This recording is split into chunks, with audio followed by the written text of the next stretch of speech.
বিয়ের পরে কিছু দেয় না এখন আমাকে। ওদের হচ্ছে চেয়ারম্যান বাড়ি, সবাই এক নামেই চিনে। সেলিব্রিটিদেরকে নিয়ে কন্ট্রোভার্সি না থাকলে তো মানে জমে না। যত কন্ট্রোভার্সি হয় তত আমি এনজয় করি। বিয়ের আগে আমি আসলে ভরসা পেতাম না। ভালোবাসার সংজ্ঞা মানে আমি কোনো মানুষকে ছেড়ে যেতে চাই না, এটাই হচ্ছে আমার কাছে ভালোবাসার সংজ্ঞা।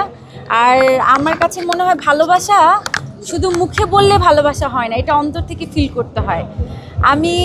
আমার ভালোবাসা মানুষ কখনো আমাকে আই লাভ ইউ বলে নাই, আপনাদের ভাইয়া কখনোই আমাকে আই লাভ ইউ বলে না, আমিও কখনো আই লাভ ইউ বলি নাই। কিন্তু এটা আমি যত দূরেই থাকি আমি ফিল করতে পারি যে কেউ আমাকে ভালোবাসে বা কারো একটা ছায়া আমার উপর আছে, মানে দূর থেকে না অনুভব করা যায়। এটাই আমার কাছে মনে হয় ভালোবাসা। কিভাবে বুঝতে পারবেন বেশি আপনাকে ভালোবাসে? এই যে হৃদয়ের টান, হ্যাঁ হৃদয়ের টান অন্তর থেকে মনে হয়, অন্তর থেকে ফিল হচ্ছে এটা আল্লাহ প্রদত্ত। মনে হয় যে কেউ আমাকে মিস করছে বা আমি কাউকে মিস করছি। শ্বশুর বাড়িতে কেমন কাটাচ্ছেন? মানে এত মারামারি এত কিছু হয় আপনার শ্বশুর বাড়ি, যদি একটু বলতেন। আমার আতঙ্কে থাকে আমার শ্বশুর বাড়ি খুবই ভালো, খুবই ভালো। ব্রাহ্মণবাড়িয়া না? হ্যাঁ, না ভৈরবে। সবাই তো তাই জানে যে ব্রাহ্মণবাড়িয়া মানুষ। না ভৈরব, ওরা হচ্ছে ভৈরবের খুবই প্রভাবশালী ফ্যামিলি।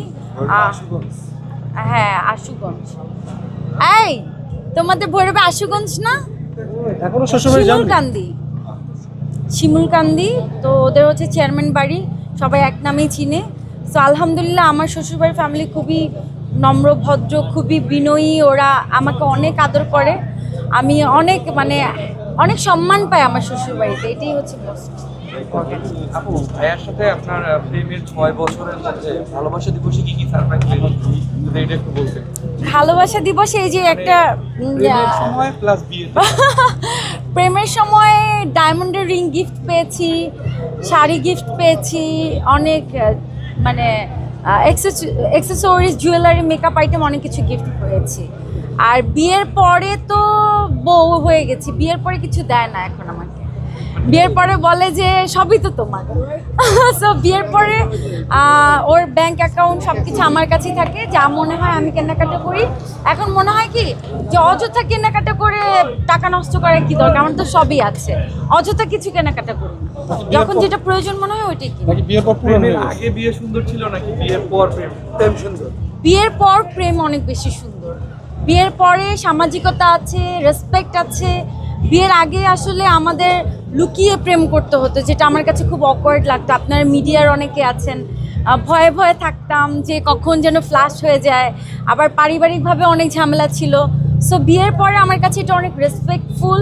আমার কাছে মনে হয় যে প্রেম করো, বিয়ে করে করো। আর বিয়ের পরে যেটা মনে হয় যে ও আমার, মানে সারা জীবনের আমার, এটার প্রতি একটা ভরসা আছে। বিয়ের আগে আমি আসলে ভরসা পেতাম না, বিয়ের পরে একদম নিশ্চিন্তে প্রেম করছি এখন। মিডিয়া জগতে প্রেম বিয়ে নিয়ে অনেক কন্ট্রোভার্সি হয়ে থাকে, আপনার এক্ষেত্রে বলা হয় এটা আপনি কেমন করে দেখেন? আমার কথা মানে কন্ট্রোভার্সি তো থাকবে, সেলিব্রিটিদেরকে নিয়ে কন্ট্রোভার্সি না থাকলে তো মানে জমে না।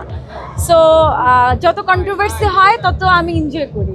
এই যে আমাকে নিয়ে আপনারা অনেক কন্ট্রোভার্সি নিউজ করেন, আবার অনেকে ভালো বলছে, অনেকে মন্দ বলছে। আমি জাস্ট যেটা ভালো ওটাকে গ্রহণ করি, যেটা মন্দ ওটাকে স্কিপ করি। কিন্তু আমার কাছে মনে হয় যে কন্ট্রোভার্সি থেকে আমরা যদি কাউকে ইন্সপিরেশন দেই, সেটা আমার কাছে আরও বেটার মনে হয়।